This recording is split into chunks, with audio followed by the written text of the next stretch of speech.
Gələn ildən etibarən Azərbaycanda orta aylıq pensiyanın məbləği 590 manat, 590 manat və eyni zamanda digər yaşa görə orta aylıq pensiyanın məbləği isə 629 manat olacaq. Yəni belə olmağı planlaşdırılır və təbii ki, pensiyaların maliyyələşdirilməsi üçün ayrılan vəsaitin də artırılacağı gözlənilir və növbəti ildən pensiya ilə bağlı daha ətraflı şəkildə bizi nələr gözləyir və artım hansı formada olacaq, nə qədərli bir artımdan söhbət gedir. Detallı informasiyaları ilə qonağı Milli Məclisin üzvü deputat Vüqar Bayramovdan alacaq. Xoş gördük Vüqar bəy.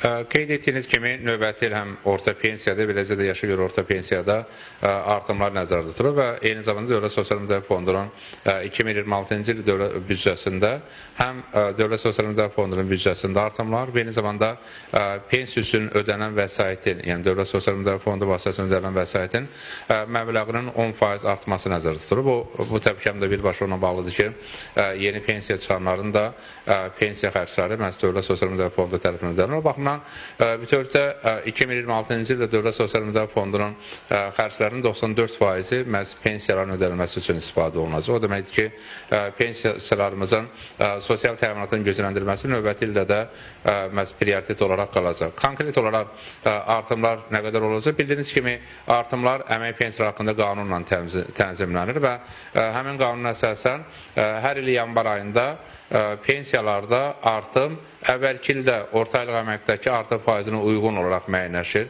və o demək ki, 2025-ci ildə Azərbaycanda orta aylıq əmək nə qədər artacaqsa, ona uyğun olaraq da pensiya artımları həyata keçiriləcək. İlkin gözlənti ondan ibarətdir ki, 2025-ci ildə orta aylıq əmək 9,12% artacaq.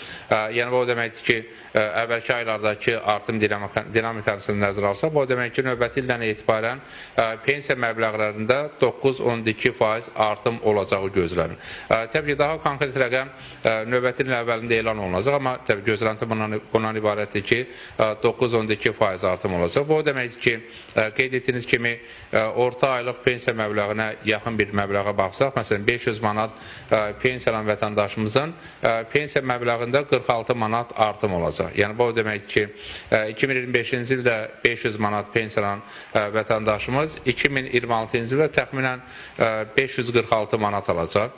Sərəncam fevral ayında veriləcək, amma artımlar yanvar ayından hesablanacaq. Bu da o deməkdir ki, vətəndaşımız üçün hesablanmış, yəni 500 manat pensiyasında 46 manat artım olan vətəndaşımız üçün hesablanmış yanvar ayının artımı fevral ayının artımını birlikdə ödəniləcək.